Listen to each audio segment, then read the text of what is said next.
always happy to be back with Women in AI Ethics, and I'm super excited to be joined this morning with Jessica Yarny and Tulsi Parita as well too. Like Amy said, we have a lot of really great things to share with you. I actually would love to invite both of them to just share a little bit about their backgrounds very quickly so you get to know all of the amazing talent and wisdom that you're going to hear from. So we'll go ahead and we'll start with Tulsi and then we'll go to Jessica. Thanks, Ebitie. Hi, everybody. My name is Tulsi, and I am based in London right now, and I work for Visa, heading up government data solutions. Prior to this role, I actually looked at AI and data policy within Visa Europe, and before that, I actually wasn't in this industry at all, and I was in the education and ed tech sector, having been a teacher for the first 2 years of my career. So excited to talk about that pathway as well. And in the middle there, did some grad school that helped me make the pivot. So happy to share on that topic as well. Thank you. Hi, everyone. I'm Jessica. I currently am at Roblox. I've had about 10 plus year career in recruiting so far. Been at Roblox for about 6 months, focusing on kind of analytics and ML roles at the moment. Before that, I had the pleasure of working with Ebitie at Pinterest for 4 years. Did some kind of like general software engineering and then pivoted to really focusing on machine learning talent there. So really excited to kind of be part of this conversation, and thanks for having me. Thank you both. Okay, so I'll go over just the structure for today. I do have a few questions so that you get to hear some amazing insight from both Tulsi and Jessica, and then I'll actually turn it over to Q&A. So I'd love to hear from you all, what's top of mind, and we can answer those questions as well too. So we're gonna jump in and get started. The first question is for Tulsi here. So first question is, like you mentioned, there's no typical career path. What are some of the most common career paths or backgrounds that you have seen within tech, data, or AI? Sure. So I'll actually turn that around because I don't think there's actually even one type of career in this industry, right? There's so many different things you could be doing. You could be an AI or ML engineer. You could be an ethicist within that team, but you could also use AI and data analytics skills and an ethical lens through all of the work that you do. So like so many sorry, I'm in government mode right now. So many companies today use AI for a variety of different things, including, for example, in HR, using AI to go through resumes. So having that lens is important no matter what role you have. So with that said, I don't think there is like a cookie cutter path because the roles themselves are so varied, and even within that, you could have. I think there's two sides to this coin. One is you could have a variety of different experiences that lead you into a role in AI. And responsible AI.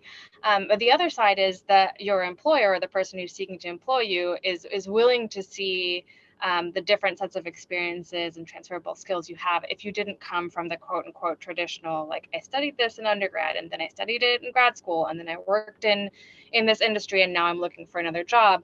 There's so many other paths to get there. So, for example, I've seen some folks who've had a cultural anthropology background, which is super interesting because they're thinking about society and the impact of technology in society, and that's how they've landed this role, as an ethicist, for example.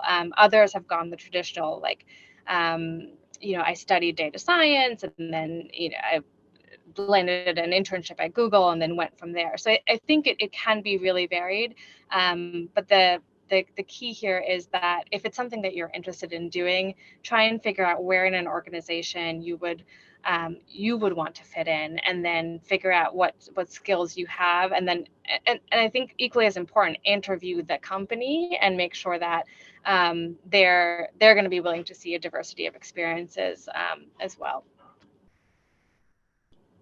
Absolutely. Thank you so much for sharing that. And I was nodding along a lot of the things that you said as well too. I was kind of hearing some transferable skills. trying to figure out how that really translates into the roles that you're looking for, doing research about the company, about the teams. And because we're in this space, there's so many different applications. You can do the technical route, you can do the policy route, you can even do within marketing, you can do fundraising. So there's so many different paths as well too. So thank you so much for shedding light on that. You also talked about resumes a little bit at the beginning, and I actually want to pivot a little bit to Jessica here. And as a recruiter, both of us, we've seen hundreds and hundreds of resumes for a particular role that we're searching for.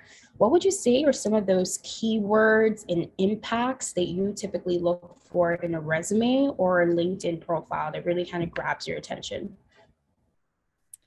Yeah, I thought about this a little bit, right? So to basically, thinking about people with like coming from different backgrounds and how do you apply your skill set to kind of what the job you're looking to do and what that could look like. I think a good way to start is, looking at the job description and seeing what, what is listed on there and how you can apply your experience to those skill sets, and marry those together.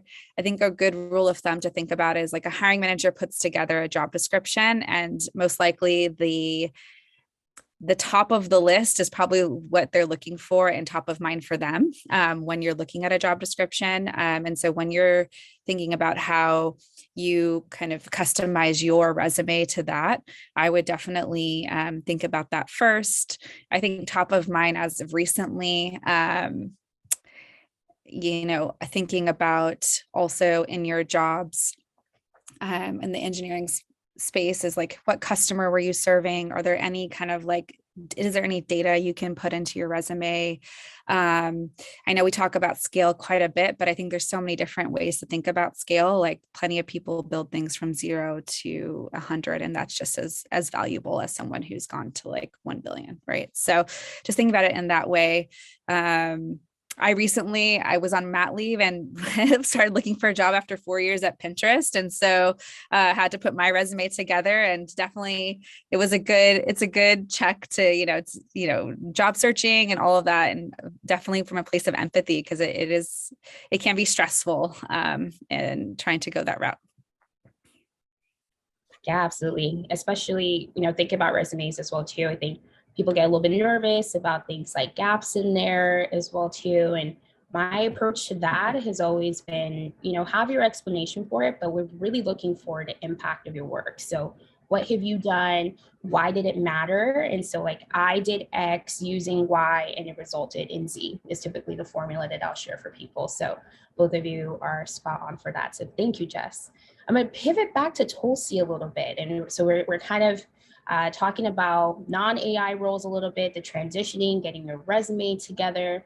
And so this question is really geared at when you're transitioning from academia to the corporate sector, especially not working within the tech sector, what would you say are some of those transferable skills that people don't necessarily kind of think about, but actually do come into play in the role in the space? And so you can kind of just think about it differently and making sure that you're highlighting your work appropriately. Yeah, so I think whether it's academia or otherwise, there's two things that I think are really useful in this field.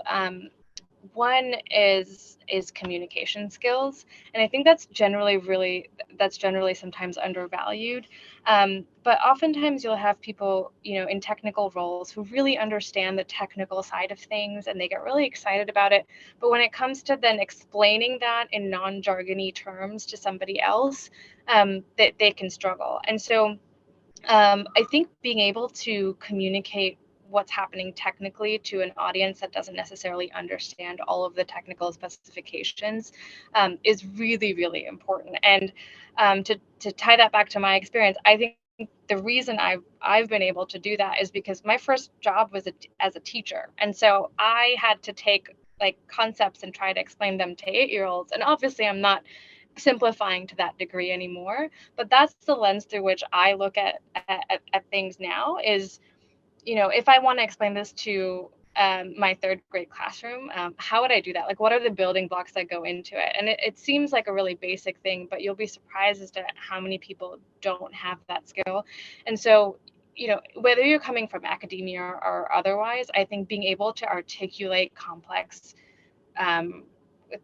concepts in a simplified manner is really, really important. And I definitely encounter that day to day. And the second is just analytical skills, which seems like a really broad way of saying, but you do that in academia all the time. Is you have a research question, maybe you've written a dissertation, you've basically been able to take a really broad topic and narrow it down and try and look at it from a variety of different angles and layers. And that's really important in this as well, right? So especially if we're thinking about responsible AI, we're thinking about like the ethical implications, how you should be able to think of what are the different parts of society that could be impacted by this technology that I might not have even thought of. And that requires a set of analytical skills that you've probably developed if you went through a higher degree or not. Like I think I want to emphasize that as well, that I don't think you need to have had a master's or a PhD to be successful in this field. But it doesn't hurt if that is the route that you want to go. I'll actually continue that strain of thought really quickly. So can you kind of help us speak to why folks with non-traditional backgrounds could be an asset in this field as well too? Yeah, so any sort of technology that uses vast amounts of data or any sort of AI application is that the impact of that technology is massive, and the creators of the technology don't necessarily always know who it's going to impact and what those kind of ripple effects can be. And so like who you are as a person, having a diversity of experiences, a diversity of identities can help inform how you build that, the questions that you're asking when you're building that technology as well, right? So I'm a queer brown woman in this space. So I ask that question a lot. It's like, okay, so if we're building, for example, that this is not like something I've actually looked at, but if we're looking at, say, like a credit scoring model, I'm in the back of my head also thinking about, okay, how does this impact women versus men? Or, could this potentially be discriminatory against the queer community? Because that's integral to my identity and the experiences that I've had.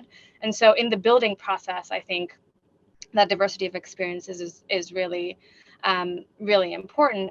But equally important is being in an environment where that questioning is allowed and there's space for it. So not only is it important to have a diversity of experiences, it's important on the other side to be in an organization that actually allows you to use those experiences, in a way that actually helps enable the responsible use of the technology. Thank you so much for that. I'm actually going to pivot a little bit as well too. So thinking about those diversity of experiences and building a diverse workforce, I'm going to pivot to Jessica. We know the future of work is super important right now. Lots of companies are talking about it. And when you think about companies embracing a more distributed workforce, how do you feel like this affects the pool of prospects? And what do you think that we need to do to make sure that we do have the diverse workforce so that we can bring a lot of those diverse experiences into AI and the models that we build? Yeah, definitely top of mind, right? In the environment that we're in. I think on the side, kind of from Roblox side, at the moment, we have an option to be like fully remote or kind of a hybrid model of like 3 days a week coming in, and what that looks like. It does, depending on, when we're sourcing and recruiting and making sure we're able to bring talent from everywhere, it is nice to have that remote option for our more like senior roles, and being able to offer that and have that as an option. And also, I think coming together and the productivity that we have when we do come together in person is still top of mind. We are looking for everyone to at least come together as a team once a quarter, and kind of helping to facilitate that as a company.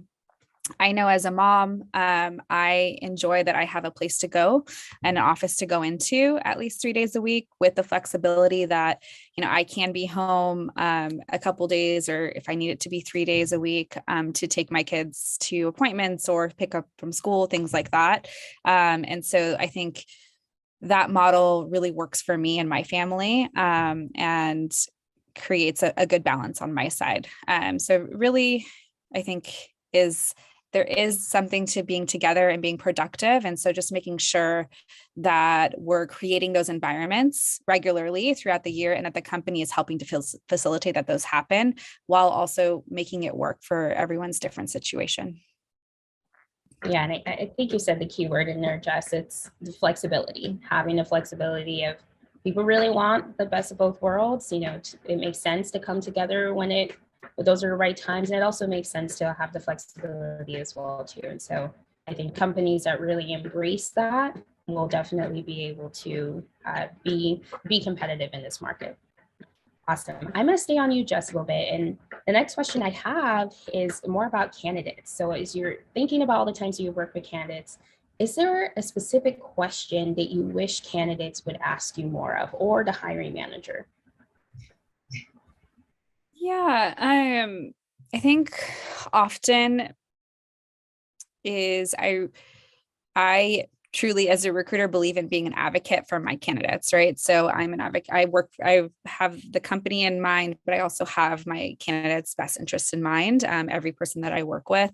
And so to be able to advocate for yourself, I really encourage people to ask, like, what is the team really looking for? Like, what does the team currently look like? And see how you could position yourself in a conversation of like where your skills could fit into what the team is looking for, or even like, are there senior people on this team who could mentor me if I am a little bit more junior, and being that I would be set up for success when I was coming in, and just really trying to get the scope of that. So you feel empowered in conversations, and also you learn, like, would this be a setup for success for you? I think another thing I do find, especially in my female candidates, like not enough of like, what's the level I'm interviewing for, potentially being considered for, or what is the band of compensation that I'm looking for, and really having those conversations and ensuring that you're advocating for yourself there.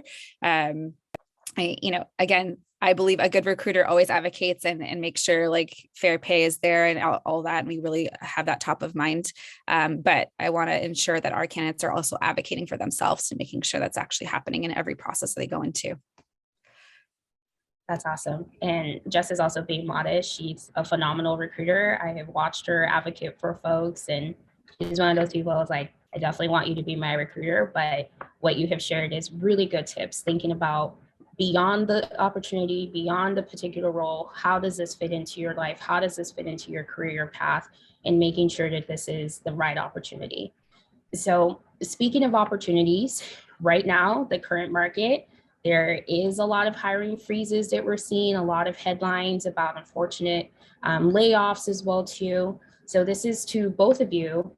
What is your advice for folks who are hesitant to jump in right now?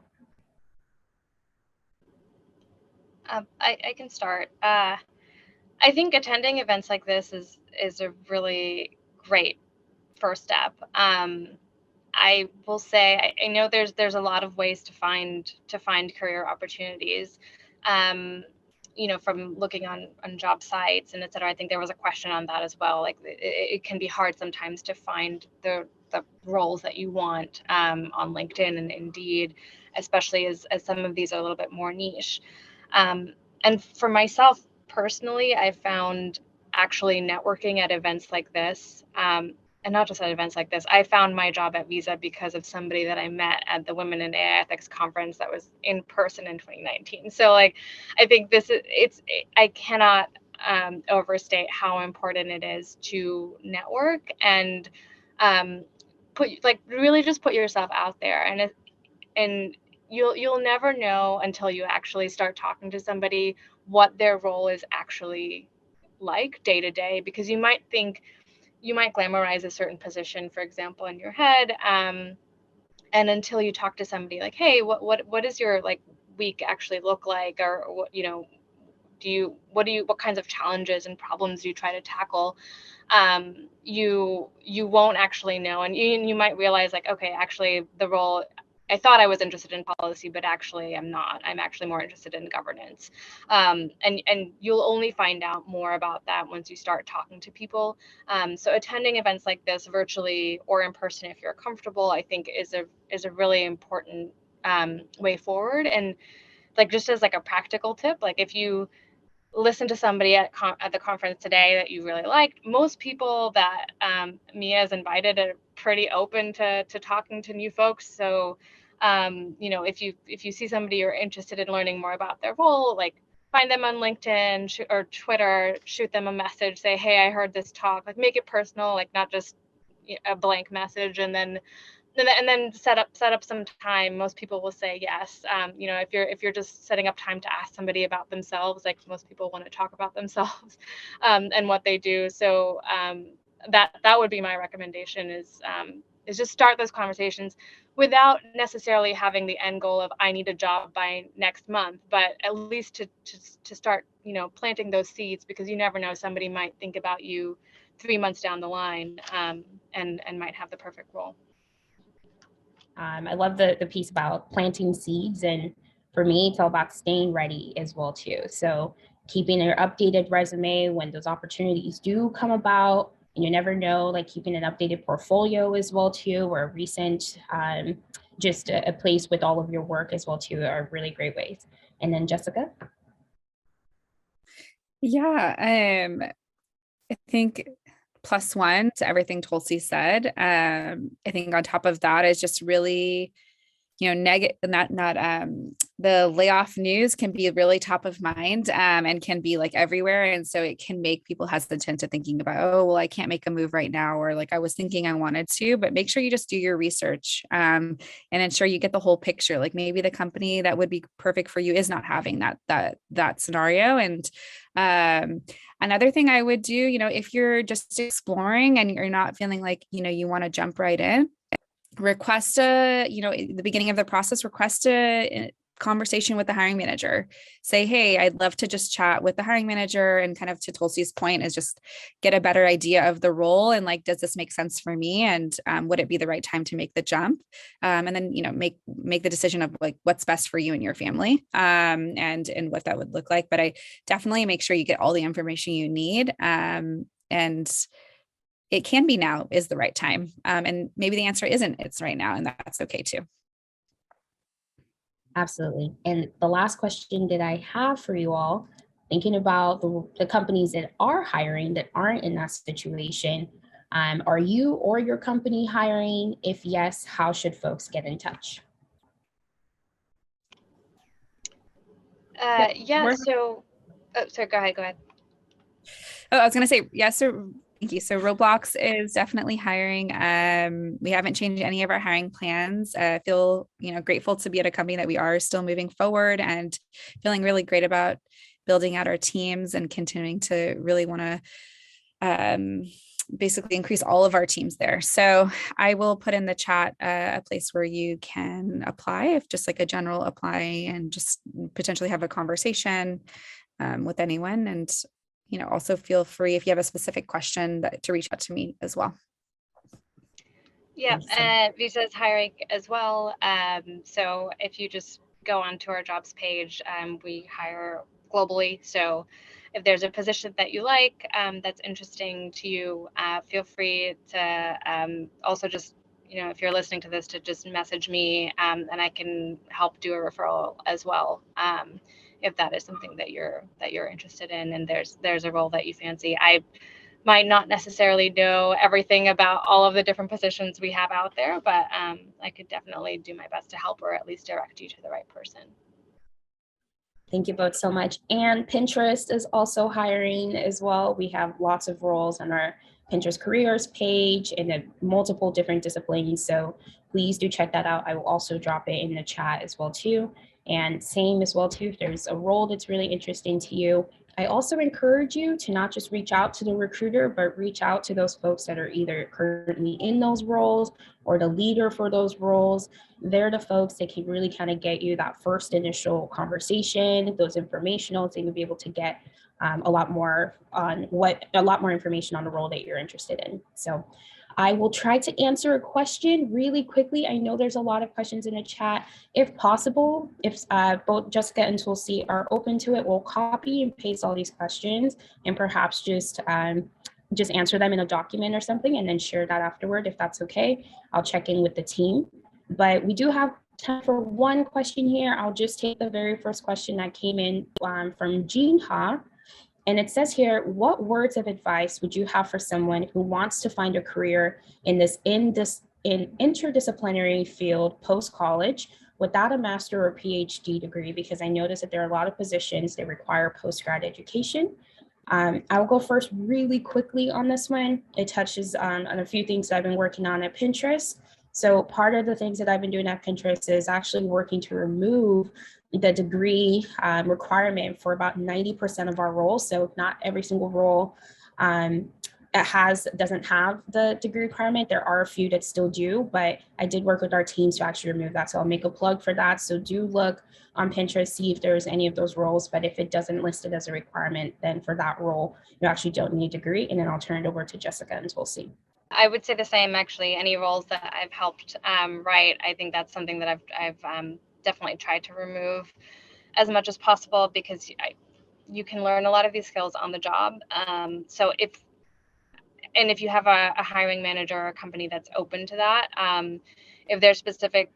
if it's a technical role that you do want, there's honestly, like, you'll probably learn more programming skills if you try it yourself as an intern, if you have that capacity, or if you're able to find a role within a startup than you would in school.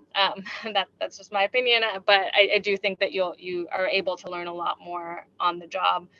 So if you're able to do that as an intern or do something part-time, that might be one way to go about it.